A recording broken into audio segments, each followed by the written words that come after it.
Hey there, readers and adventurers. And welcome to Becca's Book Club Adventure. I'm Becca. And I'm Matt. And thanks for joining us as we escape reality and unpack the fantastical chaos of Crescent City. Before we get into this chunk of reading, we need to thank today's sponsor, Making Plans. That's right. Making plans. The thing you do to keep your relationships alive even though you have zero intention of executing those plans. Goes great with acquaintances, co-workers, friends, and family. Side effects may include a jam-packed calendar, unnecessary anxiety leading up to the inevitably canceled event, and anal leakage. Use as directed.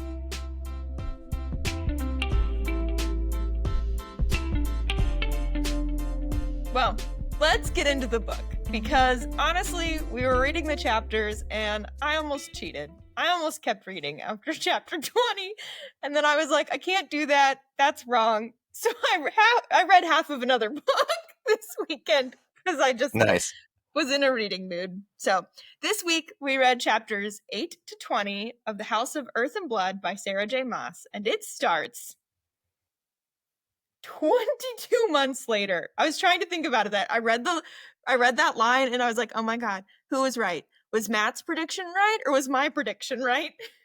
I think we kind of meet in the middle. Like, I think I said years later, and technically this is years later. Technically it's like, but like, I was thinking it was going to be like a decade later or something.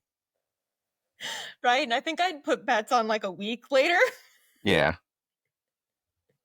But yeah, it's 2 years from where we last left off, and Bryce is at the White Raven again, and the first line is she stumbles out of the bathroom after having sex with a stranger who's like a lion shifter and mistakes her for being a hooker. Oh, Lordy. Yeah. It was a setup. Quite the setup, that whole scene. She's late for a business meeting. Not thoroughly, because she had like 2 minutes till the business meeting to get upstairs. So she was relatively on time, depending on what culture you come from. Yeah. And yeah. Okay, point of intrigue. In the first 7 chapters, and in a lot of other Sarah J. Maas worlds, the idea of shifters and fae and these creatures, they all have like a really heightened sense of smell. Yes. Maybe this wasn't the activity to do before meeting with one of said creatures for a business meeting. Like, what is he going to smell? Well, thankfully, it ends up not being a face shifter that she ends up meeting with, right? She meets with a vampire, and no idea if they can smell or not. I know they like blood. It's very covert. So she meets with Maximus Tertian. Max. She meets with Max, a dude named Max. And it's very like covert ops where they like pass folios back and forth to finalize the deal, and she gets the money, but then I guess because Max spent enough money, he feels a little entitled for some extra time with Bryce. And she says, fuck that shit. And she tries to leave, but he keeps a pretty good hold on her. And physically latches onto her. But enter Ruhn Yogurt Dannon, Bryce's cousin, sort of. And the entire club goes quiet. And I guess he has a reputation enough to like scare him off a little bit. Yep. So Bryce walks over to talk to Ruhn. Just wild. Can you imagine having this kind of reputation? Like you're and like the huge muscles that the entire city is in awe or scared of you or something. Like that is just crazy to me. Okay, so this weekend, we decide to take our dogs on a walk to go get ice cream. And now Matt's seen my lovely dog Duxie, and Duxie is kind of an iconic dog. So we're in the middle of Uptown, and it's really busy. Class is back in session. tons of students out. Locals are out because it's finally nice and spring weather, blah, blah, blah. Anywho, someone's like, oh my God, it's Duxie. And we say hi, blah, blah, blah. And we introduce them to Delilah. And I recognize her face, but I could not recall her name. I felt terrible. But she also clearly couldn't recall our names. So I just think it's funny. My dog is well known in our community, but I am not. Relatively sure that I know most of my neighbors' dogs' names, but not their children or their spouses. So As it's a one thing. should. But Ruhn is there to deliver a message from the Autumn King. And that message is that Bryce is to behave herself because the summit is coming up. And I guess that's a big deal. Yeah, just behave yourself. That's definitely always going to work. And in so doing, he accidentally brings up like Danika's passing. And it's enough to make Bryce like really emotional. And she shatters a drinking glass. Like she squeezes it too hard with her hands. This is legitimately insane. Have you ever done that? No. Do you have any idea of how much force or strength this would take? Like, I don't consider waited- myself a wuss, but damn. Right? I waited tables a lot in high school and dropped many glasses on the ground and they didn't shatter from like 3 feet above. So like, is this like showing off some type of powers that she acquired? Or is this legit like adrenaline and her like half fayness gives her a little bit of extra strength? It's not really clear. Or maybe just the White Raven has some really cheap, shitty drinkware. I don't know. I think it's an allusion to her fayness and that maybe her fate powers are attached to her emotional response. Okay. I guess that kind of happens to Selena when she's first training with Rowan over in Winland. Right. It even happens with Feyre, right? With the bond. She's screaming down the bond, but she has no idea what she's doing. It's just screaming into the abyss. Yeah, she's just wildly upset. So her unbeknownst mate shows up to get her to shut up. And I guess along the way, we learn through monologue or whatever that Ruhn is the Autumn King's son. So he's a prince. And then we learn that Ruhn is actually Bryce's half brother instead of cousin, but they let the world believe that they're just distant cousins. Right? I can't remember if it's in this chapter or a few chapters from this, where Ruhn is basically like, I don't know how people don't fucking know that we're siblings because she sounds just like the king. And I guess the chapter ends with Ruhn essentially escorts her from the White Raven and they walk back to her apartment, which we kind of get a glimpse inside. And it's like super swanky. It's not the shithole she was living in before. It was left to her in Danika's will. Yep. And like, how super sad is that every day of your life to go home? That's super sad. But before we get to the apartment complex, I think we need to back up to the owner of the club is a shifter. And he's a butterfly shifter, okay? Oh, yeah. You want to talk about lightning being really rare as a power? Oh, my God. Shifting into a butterfly? Would that be? That'd be adorable. Right? I'm like, okay, so a monarch or like a different kind of butterfly? So many questions. But also, like, that actually would be wildly useful in a lot of scenarios. Just ubiquitous butterfly. I don't think we need... Don't ask too many questions. Right? And he's described as being a pretty boy, right? So, like, we're pretty when we shift and we're pretty in our Fae form. We just pretty. Pretty. Speaking of pretty, before we move on to chapter 9, something that we're probably going to gloss over in all of these chapters, and I'm guessing in all of the books, legitimately every single time somebody sees Bryce, she's a snack. Yes. Like her makeup is on point, her hair is on point. in like some awesome outfit for her body type. Like she's just looking like a 10 at all times. And she's not described as some thin, frail little human.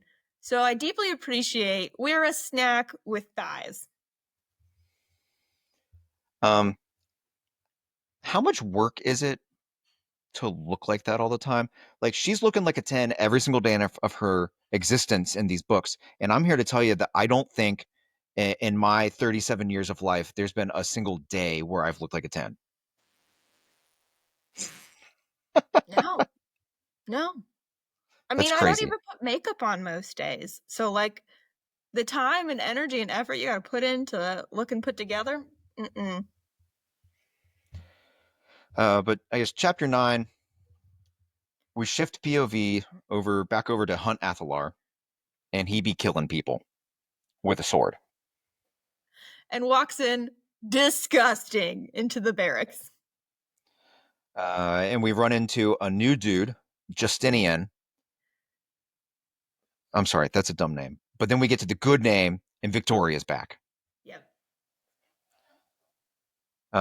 Justinian seems to be pretty disgusted, but Victoria doesn't seem to really react. Like maybe she's just more used to it, or maybe she's just cool about stuff. Right? But Hunt comes back covered in filth. And we get a little bit more to Hunt's backstory of how he kind of ended up with this. It's SPQM, right? Are the initials that get stamped on you when you're in servitude or slavery, whatever we want to call it for this book. Yeah, I guess he was like, so the angels rebelled against the angels is the big thing. And Hunt was the general leading the rebellion's forces under the rebellious queen, like Sahar, who also happened to be his like the love of his life. Yeah. And because he was the general and they lost, all the other archangels like kind of hold him responsible. For a lot of lives that were lost. Like 2,000 some. Yeah. Which just point of fact, that's not a whole lot of people to die in a war. Like if we're talking about a single day of rebellion, that's like a lot of casualties. But if we're talking about like a war, not a whole lot. I mean, if you look at World War I, World War II, Vietnam, all the Civil War, all that happy stuff. But so he got passed around between the archangels a little bit. Sandriel, who happens to be his former queen's twin sister, purchased him and enslaved him and put him like through her gladiator events. She tried to break him is kind of the scenario that got come. And you're like, well, first off, we don't have any story of why we need breaking. And then also, no, because clearly Hunt is like, fuck it, I'm fine. And then because he can't be broken, he like becomes her assassin and just starts doing her bidding. Because when you're a slave, apparently you cannot disobey your owner. No. But then No Micah freedom. purchases him and gives him a deal.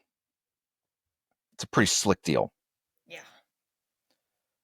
So if Hunt atones, meaning he has to kill one person for every single one of the people he or his troops killed during the rebellion, like over 2,000, then he can have his freedom. Fast forward 8-ish years from this arrangement, and we find out Hunt's only gotten like a few at this point. I think he mentions he's like 80. Yeah. So like he's definitely made a huge chunk in it, but like obviously Micah's not giving him Joe Schmo to go get rid of because he's specifically hunting demons.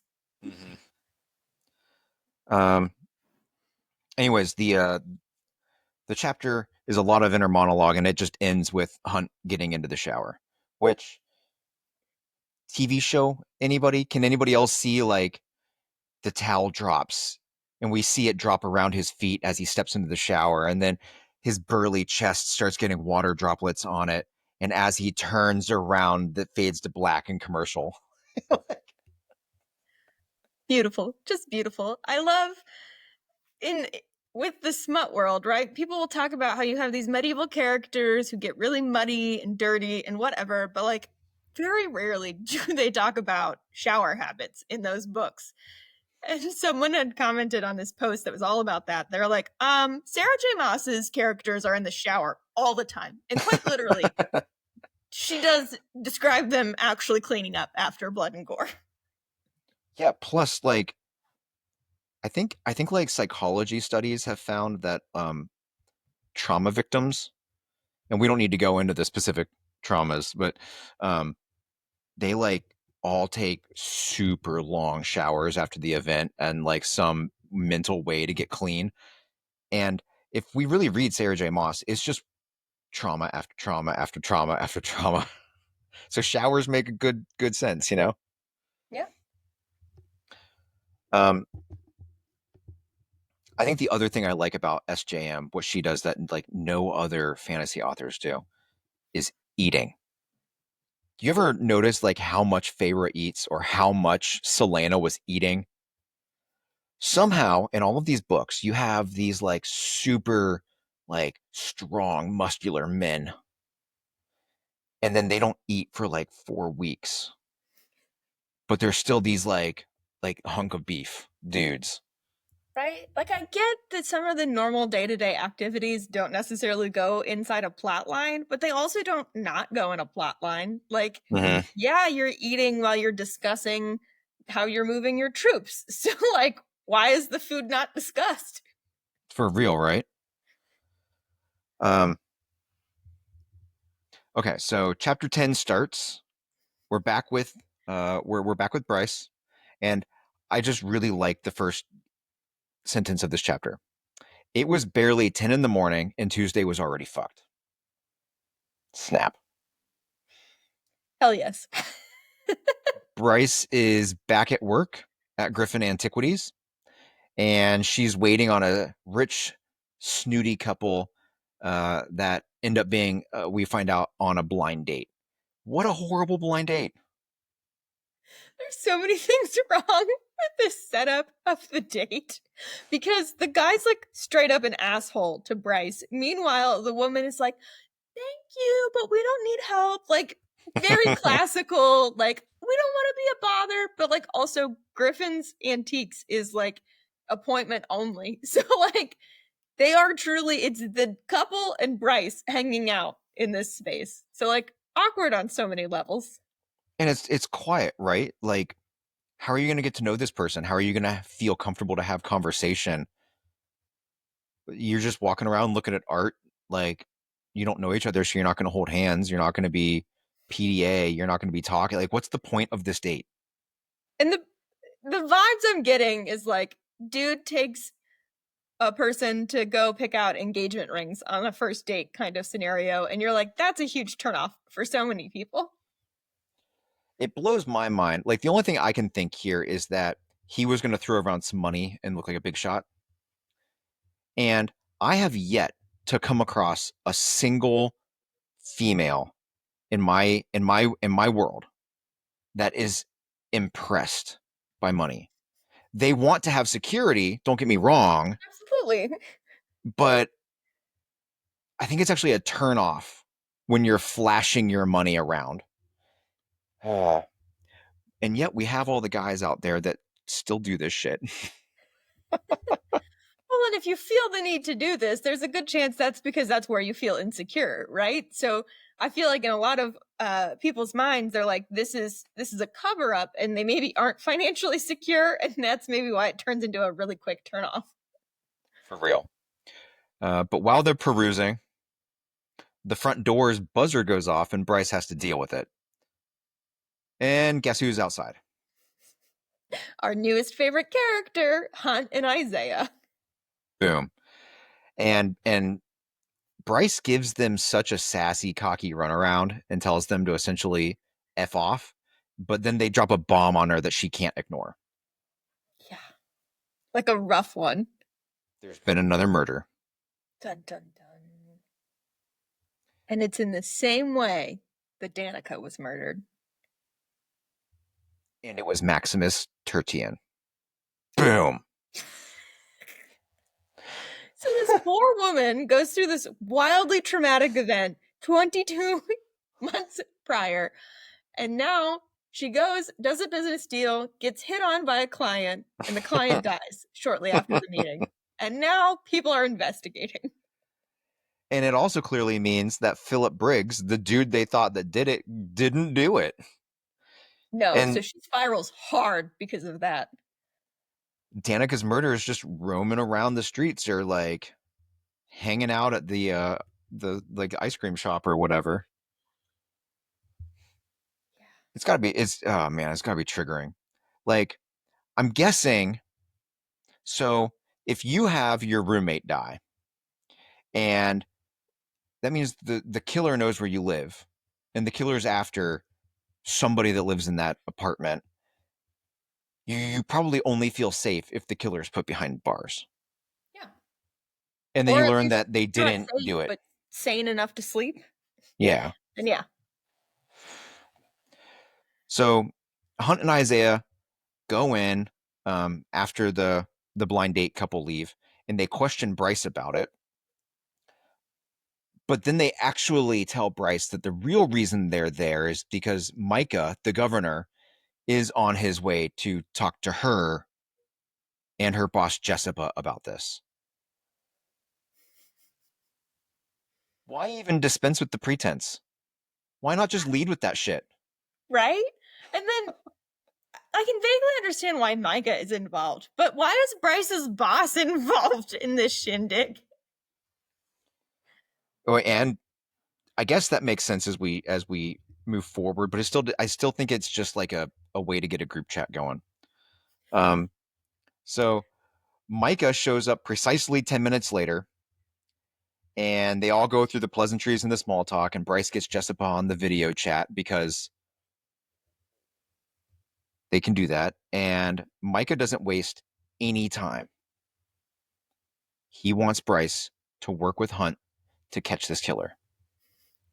And Jessica is like, no, she's my employee.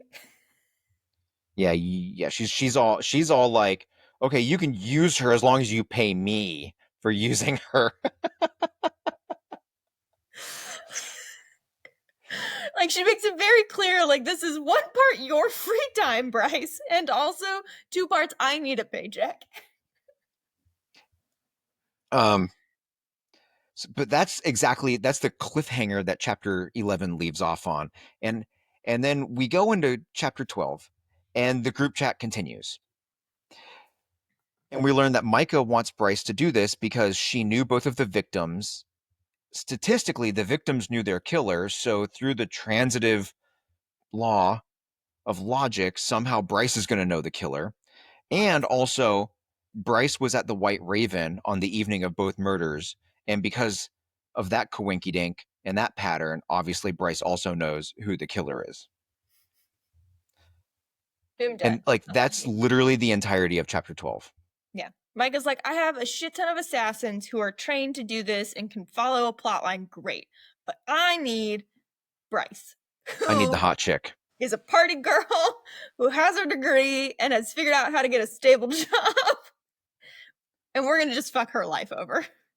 I think the only believable part of this is when he uses her employment at Griffin Antiquities as a reason for her to get involved because she has access to like the underbelly of the city and meeting with shady clients without anybody really questioning it and stuff like that. But here's the bigger question in my mind. Why in the F was this 2 separate chapters? I don't know. Like, do we write books specifically for audiobook cliffhangers? Or That's a good question, because I'm thinking about it, I'm like, the audiobooks that I'm listening to, I actually can't tell one chapter from another chapter. And the one that I'm listening to in particular right now is Iron Flame. So Fourth Wing, Iron Flame. And the author of that series puts a little like blurb at the beginning of each chapter that's from like a different point of view, a different time, like a historical text, if you will. It's Okay. like, should be very easy to tell the change in a chapter from an audiobook perspective. And sometimes I get to the end of that little part and I'm like, oh, wait, chapter's changing. But apparently, so Bryce is gonna like enter, and this is gonna become like an episode of Castle or CSI or Elementary or something where the cop is paired up with the civilian. Yes. But we move on to chapter 13, and we are now atop the gallery's roof mere minutes later, and Micah, Isaiah, and Hunt start a side group chat. Micah wants this shit done quickly If because not now, because Sabine, the summit's coming. exactly, time is not their ally, apparently. Sabine is already putting her wolf pack on the trail, and I guess there's a little bit of creature category dick waving, and Micah wants to win. Obviously. And he makes a deal with Hunt to encourage Hunt to get it done faster. Do this by the summit, and Hunt's body count decreases from 2,000 something to 10. So he'll basically be free at the end of this. And at the end of, he's like weighing his odds, right? Because he's like, Micah could still stretch the 10 out, but it'll still be just 10. Just 10. He did 80-ish in like 4-ish years or something. So by that standard, 10 should take him 6 months. Yeah. A year if it gets drawn out. I don't know. But then Micah flies off for another meeting. Apparently, already, I think there's a quote here, already with the phone on his ear. So these dudes fly through the air while talking on the cell phone, and there's apparently no background noise that's going to bother this phone call. God, no. No, it's not at all like when you call someone from your car while you're driving and you immediately know that they're in the car. So then Hunt and Isaiah drop Micah from the group chat and start their own side group chat. From Hunt's inner monologue, we get a lot more of the backstory of the rebellion, but they start calling it the fall. So it's definitely a fallen angel thing that SJM is going for. So we could go into that backstory, but like long story short, it's the same story we already went through, but Hunt starts naming names of people. And to make this a little bit more concise, some of those people that he hates from the rebellion years are coming to the summit, and they're coming like a month early, and he doesn't want no part of that. He's like, get me the fuck out of this city. I don't want to see none of these people. So Isaiah decides to try to make another deal with Hunt. How crazy it Hunt's just wheeling and dealing, man. And he's not doing shit. People are just giving him stuff. Can we say like plot device? Dang. Right? But I guess the deal is for Hunt to be on 24/7 protection detail for Bryce, so that Hunt doesn't need to be anywhere near the 33rd or the barracks or the visitors that are coming for the summit or anything. Which means we now know our love story plot is by close proximity. And I'm so happy because the first 7 chapters really made me think that it was going to be Bryce and Ruhn Yogurt, Danon, and some kind of weird distant cousin. There were some vibes there that were a little like, I don't know what we're going with. Yeah. So I guess Isaiah leaves to check out Bryce's alibi / talk to Ruhn, because Ruhn is her alibi. And then Hunt goes off to get his gear from the barracks because he ain't going back there for quite some time. He said, peace out. I have a rooftop to stay on. And so then we shift back inside the gallery, like 0 time has elapsed. No, and this is not a new chapter. Same chapter. Same chapter. And Bryce has her own side group chat with Jessica. And she's like, why do we want to do this? Are you sure? Why do you even want to get into bed with Micah? Can I even do this? This doesn't seem to make any effing sense. Why doesn't he just use his own resources? Blah, blah, blah, blah, blah. All valid points, in my humble opinion. And Jess was just like, go do it. And if you don't, I'll turn you into a pig. Yep.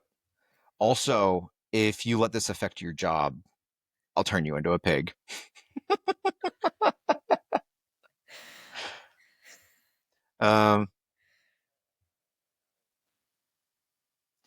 So the chapter ends with Bryce deciding to try to think about Danika and Connor, and that hurts too much. So she stops She and rereads a few text messages. yeah, and then she goes downstairs for what we have no idea, and it's like a fade to black thing. So then we move on to chapter. Ruhn. Yeah, then we pivot back over to Ruhn. And he's knocking on his daddy's door, asking for some more information about what the hell is going on. This just seems so fascinating to me because like it's all in this guise of Ruhn is going to go report all of these citywide updates to his dad, and his dad's like, yeah, I know. Already heard, bro. Already heard, dude.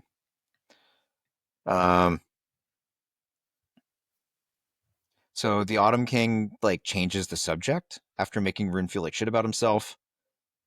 And like so Ruhn's talking about the murders and Bryce's involvement because Bryce is his daughter that he doesn't want anybody to know exists. And so then out of left field, he's like, oh, by the way, Ruhn, you need to get married and you need to get married to produce an offspring and form an alliance. Oh, also, that horn, you need to find it because it's important. And one last thing, can you come bring your star power to me? I'm doing some research. I need you to put your finger right here. I'm super curious about this dude. So he's obviously a dick. Huge dick, but he reminds me of like a Tywin Lannister type character from Game of Thrones. Just like an ice cold, horrible father, but extremely smart, extremely calculated, is very rarely wrong. So why is this dude so invested in finding the horn? And what is his deal with studying the way that light moves through the universe? It's like SJM just threw that in there. Yeah. So I can't wait until start of that story starts to unravel. But you get this backstory about the star power that Ruhn has and how it's like once every great millennia that people have this power, and that Ruhn's power is basically useless compared to what it usually is because it takes him a massive amount of effort to produce just one little beam and he gets a huge headache afterwards. And then we learn that his real powers is shadow walking. Yeah. Excuse me. Asriel. But it's not his daddy's power. His daddy's power is fire. He's got his mommy's power. And ooh, the Autumn King cannot stand that.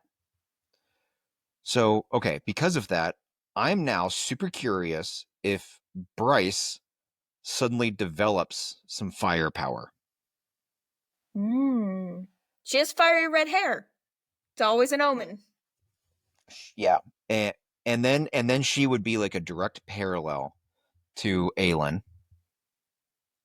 And also, if we go to ACOTAR, Lucien, his father, their entire bloodline has the fire powers, and his father is a cold-hearted bastard that doesn't give a shit about anything other than the bloodline.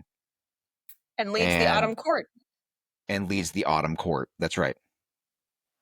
So is this where our entanglement of our three worlds starts to come together? Could be. The other ACOTAR thing that I ran into is, so the Autumn King wants Ruhn to find the Horn of Luna because, quote, like calls to like. Mm-hmm. And if that's not a Feyre in the Cauldron callback, I don't know what is. Right? Also, for anybody just to remember, this is the same horn that Bryce was trying to find a couple years back that Jessica really wanted to find. Yeah, because it went missing right before Danika's death. And people stopped looking for it after a while. And suddenly the Autumn King has decided, well, Ruhn can find this. But yet we don't have any backstory on this horn. Nope. We have no idea what the F this is all about.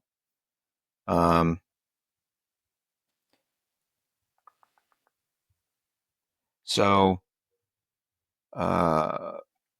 the only other tidbit that we get is that all of the Fae go through a couple of like traditional things when they're coming of age. And one of them is to go see the Oracle. And if that's not a throwback to the Matrix, I have no idea what is. But apparently, he told his father that the Oracle told him that he was going to be like a just and awesome ruler. And when I say that, just meaning justice and awesome ruler, not just an awesome ruler. But in the inner monologue, Ruhn lets a bomb drop to end the chapter. The Oracle actually told him that, quote, the royal bloodline ends with you, Prince. Boom. No heir.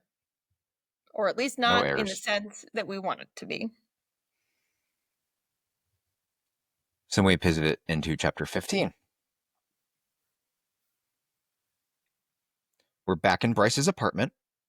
It's still Tuesday, y'all. It's still Tuesday. The setup of this whole evening is the best, right? She like unlocks the door, we're walking in, and we kind of get the sense we're in Bryce's point of view, but I feel like we're across the street with Hunt looking in. And she goes and she gets her chimera and says hello to her little puppy dog chimera, who is opinionated, and I'm here for it. Syrinx is hilarious. And we put our little trashy romance TV show on, and then we find Hunt staring the shit out of us.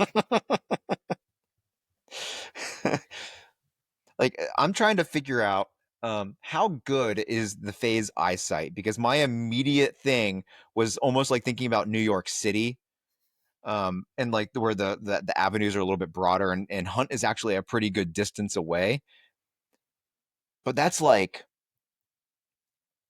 business district New York City. And then I think about how like the rooftop is like 4 feet away from other buildings. Like when you think about How I Met Your Mother and they're trying to jump across the roofs between buildings and they Right. can.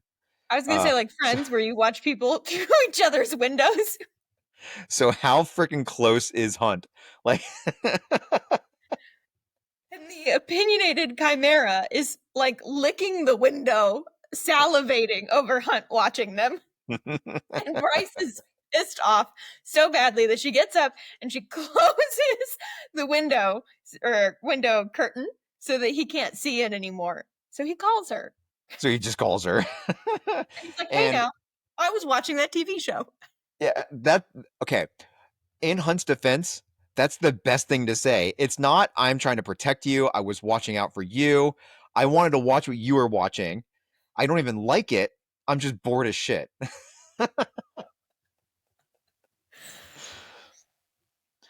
So Bryce gives as good as she gets, if not better. Man, she is sassy as shit.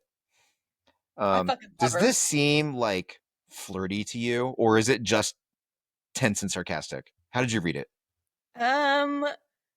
Mostly tense and sarcastic with a little undertones of the flirty, like I'm flirting with you because I know this is a tactic that will get me further in life, but I'm not flirting because I'm interested. Okay. See, that's a good female qualification that I wouldn't be able to think of. So Bryce hangs up and Hunt texts her And Bryce essentially just says, wait, what was her text? It was like, fly the fuck off. And then there's a big bang on the window. And he's just smack up right there. So now I want to go back to how far away was he? Like, was he like 5 feet away on the roof and then he flies over? Or because that seems so unnecessary. And the windows that I'm picturing in this scenario, because we have this bougie apartment complex, are floor to ceiling windows. Mhm. Which, if she has floor to ceiling windows, that means like the downstairs and upstairs neighbor also probably have floor to ceiling windows. So what are they seeing when Hunt just smacks into it? There's just like some kneecaps and shins dangling at the top of their window. Just some wings, just the tips of wings in the top floor. So she again tells him to F off and closes the curtains. And so then we switch to Hunt's perspective, and it is tomorrow morning. And I think that this is just some of the funniest crap I think I've ever read. So Bryce wakes up. Oh, first, Hunt is pissed. We don't know about what yet. So he calls Isaiah to vent. And then he tells Isaiah like the story of the morning. After camping out on the rooftop across the way all night, Bryce wakes up and opens the curtains just enough so that she can walk around her apartment in like a tank top and a thong. Yep. Make herself breakfast and take care of the chimera and everything. And then she puts on like running leggings. And a little And cute matching top, I picture. and we know she's curvy, so like that's got to look awesome. Like she's doing everything in her power to use her assets to taunt this dude. She gets out on the main road and she goes down for like a 2-ish mile jog. You know, not full on sweating, but we're getting a little exercise in. And, you know, it's time to treat ourselves. It's time to get our nails did. And she takes an hour to do this. And it's raining outside. And it's raining outside, and Hunt has to stand out there and watch. Because it's creepier if he's inside, apparently. Even though everyone in the nail salon knows that he's watching from outside. So I gotta ask, based upon what Elizabeth has done in the past, an hour for just a mani seems a little excessive. But I don't know. I'm assuming she's getting some type of gel, nail polish, or like fake nails put on by the way that they describe it. And so it's not just a regular nail polish that like Elizabeth and I would probably go get. Okay, so it like takes longer to apply and cure and all of that happy. Okay, all right. Yep. Part of me wished that it was just a regular manicure and she's drawing it out to piss him off. Right? Because she gets artwork done and artwork takes a while. So like that was also probably part of it. But she also probably did that intentionally, right? As we find out a little bit later. Like she was buying time at the nail salon. Yeah, so Bryce walks out of the salon and Hunt explodes at her. Like, what the F are you doing? We're trying to solve a murder mystery and you're getting your nails did. And so Bryce tells him to F off again, and then she goes to work. For Jessica, just so we're clear, because she's got 2 jobs at this point. Yeah. So chapter 16, it's like after Bryce gets off of work, like so it's in the evening, and we're back at Pretty Boy's house. Ruhn Yogurt's house. That's right. And you take this one. Off of Mirthroot. Fucking so high. I love the description. He's like lying in his bed. He has his headphones on. He's got like this great music going, and he's dissociating from all of his friends that are downstairs, not in his bedroom at this point. And Bryce walks in and is like, "What the fuck are you doing? We need to talk." And he's like, I see the mouth moving, but I do not know how to respond. So he's like trying to get his headphones off and like bring himself back to reality. And Bryce is like, "You're fucking high as shit. I'm gonna go get you some water." And this is all in Ruhn's like inside of his head. So like it's pretty great that I actually read this chapter twice because I couldn't follow it. If you go back and you read it, it's very disjointed. I think I did read some of the pages twice. But yet somehow it's also really slow. So like Because he's hot. SJM did a great job with how high he is. He's very much locked into his point of view. Can we talk about the frat house situation that he lives in? So, all right. So we know that Ruhn is like 75, 80-ish.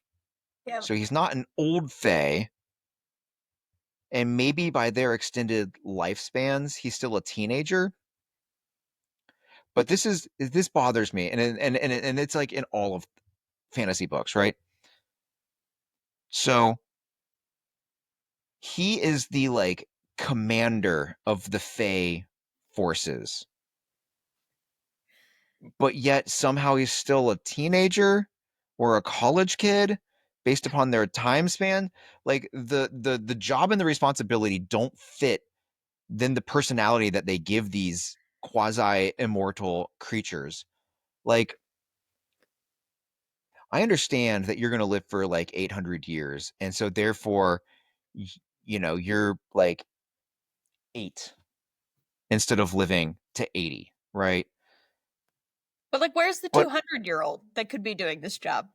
yeah, and listen, 80 years is still 80 years. It's not like time is different. You'd think that you'd come to grips with some of your bullshit.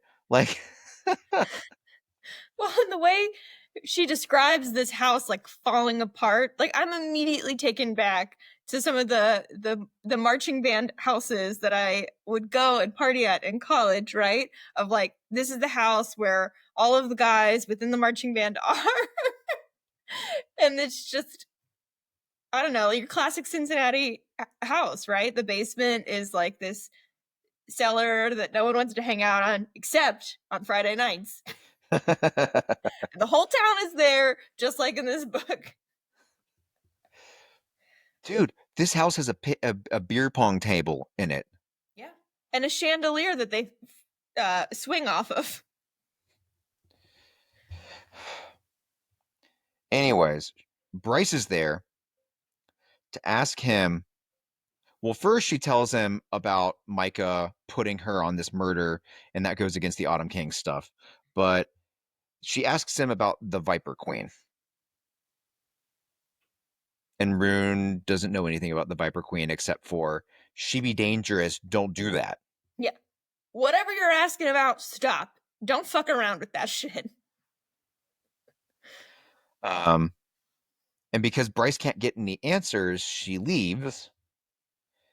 And Ruhn and his two roomies, which, by the way, I love this Declan dude who apparently is just a computer hacker who's like a whistleblower. He hacks into like the government systems and holds them hostage for until they pay him a fuck ton of money to like consult for them. That's one way to make a living. He's clearly got it. You would have to like defect to Korea these days in the United States if you did that shit. But she goes outside and she meets up with Hunt. And Hunt and Ruhn have a pissing contest because, surprise, surprise, they don't like each other. If you didn't get that from any other part of this book. And the chapter ends with more of Ruhn's really high musings. Could it really be a coincidence that the murders were starting again at the same time his father had given him the order to find an object that had gone missing a week before Danika's death? It felt odd, like Erd was whispering, nudging them all. Ruhn planned to find out why, starting with finding that horn. Dun dun dun. So Must be Ruhn has really his high plans if he thinks God's talking to him. now, right? And then Bryce connects all of the pieces. And this is the chapter where I've like, yeah, Bryce is my person. I'm here for all of this shit. So she goes back to her apartment complex, and Hunt is just following her like the good little guard dog he is. She goes back to the complex. She doesn't get the answer she wants, so she says, fuck it. She closes everything so Hunt can't see shit. She grabs her motorcycle jacket and goes downstairs in the back alley, gets on her motorcycle to head to... It's not the boneyard. Where are we going? The meat market. The meat market. That's right. She drives a Vesper. Yes, as she should. And she shimmies that thing over to the meat market, and boom, Hunt just lands in the middle of the street and essentially just says, I'm gonna fucking kill you. And the chapter ends. Fucking love it. Fucking love it. But along the way, back to the apartment when Bryce is connecting all of the dots, apparently the nail tech is also the nail tech that does the Viper Queen's nails, but is also the girlfriend of Maximus Tertian. And Tertian was found dead on the Viper Queen's turf. So like all of the dots are connecting. And I think the most hilarious part of all of this is that Bryce was going to tell Hunt why she was going to go get her nails done, but he was being an asshole, so she decided to fuck with him. She's like, you think I'm a dumbass party girl? Then I will be a dumbass party girl, and you'll have to see later what you're getting yourself into. So she shoves, because Hunt was getting on her case, because he's like, Micah told you, make a list of suspects and track out Danika's steps. And this whole time, we're like, Bryce isn't following this one order that Micah gave her, and is she gonna do it? And Hunt's like, are you fucking gonna do it? And she whips around and shoves a list of suspects into his chest and is like, I did it. I did it. I did it. I was gonna tell you you were being a jerk, so I just did it. Here's my list of suspects, you dumbass. Man, just like I wanted to be Bryce when she broke up with Reed, just to feel how that feels. I would totally want to be an underestimated, like, beautiful, curvy woman, just so I can be this kind of petty with the dudes that treat these girls like crap. So Hunt's starting to get an idea that Bryce does kind of know what she's doing and is maybe not as dumb as he originally thought. So we're at the meat market, and Hunt wants to kill her. Speaking of which, this is another part of Bryce's plan. She wanted him to arrive and make a big, huge scene and be in a temper so that he would scare off everybody in the meat market, because the meat market be like seedy AF, apparently. And she needs her Vesper. So we need a little insurance that ain't nobody gonna take it. Can't be stolen. But Bryce is there to buy some obsidian salt, which apparently is notorious for being like the thing that helps people summon demons from the lowest, also known as the worst, levels of hell. And I like in this chapter, we finally get a little bit more about the magic system. So while we're in this room and Bryce is negotiating for this substance that shouldn't be there, this obsidian salt, we get a little bit from Hunt's perspective of like, he's like, okay, so this red salt does this salt does that. And I can't remember exactly which colors do what at this point, but we start to get a little bit of the like, so the high fae have their magic system, but then the peons do have some options with some of these different salts and the colors and why the colors matter. She haggles hard. Like, this girl drives a price. She gets 7.7 pounds of this shit, which the satyr is trying to sell her on at 40,000 marks, and she pays 10,000 for it. Girl knows how to deal. Yeah. And Hunt is like, what the fuck is going on this whole time? And Bryce is like texting on her phone, like, that I have this deal, and if you don't come and give me this deal, I'm gonna blow this whole thing legs up, and we're gonna know. Yes. And Hunt's like, I guess I'm breaking your legs. I think I'm with her. And then she calls Jessica to call off the hound. So Hunt didn't matter. And then they turn to leave the building and they run into the Viper Queen. Dun dun dun. And we learned that this was also part of Bryce's plan. She wanted to stir the pot enough to get the Viper Queen's attention, because otherwise it would have taken weeks to get a meeting with this chick. And Hunt is like, wait, what the fuck? Oh, okay. Well, I guess that worked. I guess we're gonna go meet with the Viper Queen. So they go into the Viper Queen's office and they have a nice little happy group chat. There's a lot of group chats going on in this section. You know? I also love the way the Viper Queen's office is described. Like, she's this queen of this downstairs domain where there's all these different vendors. She could have this luxurious, kind of den with all these type of velvet materials. What I picture she could have as the Viper Queen. And it's described as a shit show of an office. There's stacks of papers in a corner. There's not enough tables for anyone or chairs. And she's like sitting between two stacks of paper. And she gets right to the point. She like lights up a cigarette and she's like, I know y'all are here to talk to me about Danika. Here's a flash drive of my whereabouts from the day of. I already collected all the information you want. Does that seem sus or just super prepared? I can't tell. Super sus.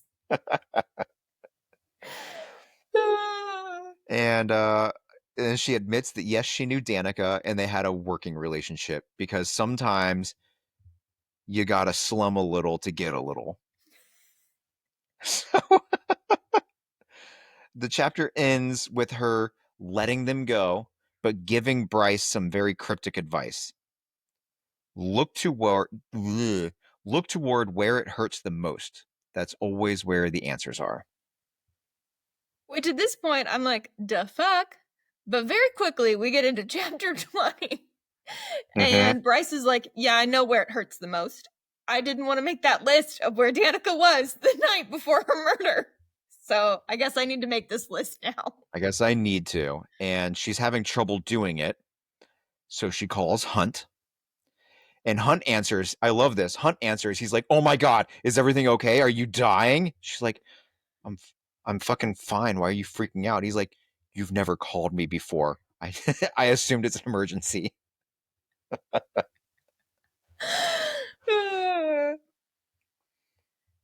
But anyway, she invites him inside and he's like, okay, sure. Yes, I'm not going to tell the cops what's inside. I know I am the cops, but I'm not going to tell anybody. Right? So we finally get a little bit more of like what is in this downstairs area of Griffin Antiques where they're hanging out. And we get a lot more from the fire sprite. And she is entertaining as hell. Firstly, I think it was in chapter 20 where I finally caught on to the fact that she's a fire sprite and not a fire spirit. There's a lot of fantasy type of characters out there, so you gotta read all those letters. But you're right, she is funny, and I really hope she's here for more than just comic relief. Right?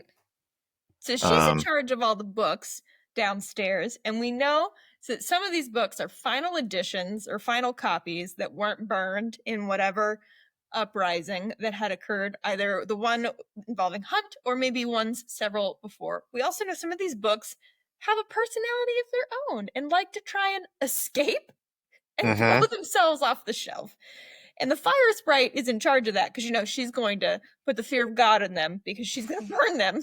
And therefore they get back on the shelf because she gets swanky. All the while, she's got a tablet going that's just playing a show that everybody calls Fangs and Bangs. I picture this as like, I don't know, like The Circle meets The Bachelorette kind of scenario. With actual naked, intimate time on screen. Right. And she's like drooling over Hunt, mind you. She thinks he's the hottest thing. And she is described, I think, as being like an inch long as your thumb. So she's teeny tiny. So downstairs, Hunt meets Lehaba. They have a fun little back and forth. They're both slaves, and they talk about that. And it's actually very endearing how sweet he is to her. And it's like we're peeling back the layers of Hunt's onion. You know? Yep. But Bryce gets down to brass tacks. She needs help reconstructing Danika's whereabouts during her final week because the memories are too painful. Yep. And he asks some tag-along questions and kind of helps her get into it. But at the very end, Ruhn interrupts. She gets a text message from him to meet him at Luna's temple because it's the only place in the city without video surveillance. And Bryce looks up and goes, Hunt, you ready to go? Let's not tell him you're coming. Let's not tell him you're coming. So one final thought that gets brought up kind of like as an aside throughout all of these chapters that I'm very, very curious about. So Bryce's little best friend trio that like got all high at the end of part 1 of Fury and the ballerina. Oh boy, whose name is something. Anyways, this is about Fury. Yeah. Fury is not talking to Bryce. She has not spoken to Bryce since Danika died. No phone calls, no text messages, nothing. And the other friend has checked in like twice in the 22 months. Like, also not being a good human. So, first of all, does Fury remind anybody else of Selena? And why does Fury seem so shady? Like, what changed? Yeah, was Fury only like friends with Bryce and everybody to get to Danika? Does she do this? She's definitely a little sus at this point. Especially because we learn in chapter 20 that Hunt doesn't like Fury. Yeah, they ain't friends. And everything over the last couple of chapters has been trying to paint Hunt in this really good light. It's supposed to be getting us as the readers to start warming to him so that we can start rooting for Bryce to warm to him. Right. So is Fury just on the wrong side of everything? Or is this like a red herring situation? All I know is I can't wait to find out. Yeah, so speaking of finding out, let's do one last question before everything is wrapped up and done. What's the vibe check so far? Crushable. Crushable. And I didn't think a 900-page book would be crushable, but if we weren't trying to like pace this out, I probably would have finished this by now. Oh yeah, me too. Yeah, this would have been done Saturday. Like, yeah. I too read a half of another book before we could talk about this because I was like, I just got to read shit now. Right. I just need to know. If I can't know about this one, I got to know about another one. Mm-hmm. So that's where this chunk of the story ends. What did all of you listeners think of this section of Crescent City? Did you agree with us? Disagree with us? Let us know. You can email us at bookclubbybecca@gmail.com, or you can find us on Instagram at Becca's Book Club Adventure. It's all one word, all lowercase. And feel free to leave a review or comment on today's episode. We might feature it on our next episode. Speaking of which, next time on Becca's Book Club Adventure, we'll be diving into chapters 21 to 37 of House of Earth and Blood by Sarah J. Maas. So until next time, keep making those plans and reading those books. Thanks for listening. Bye.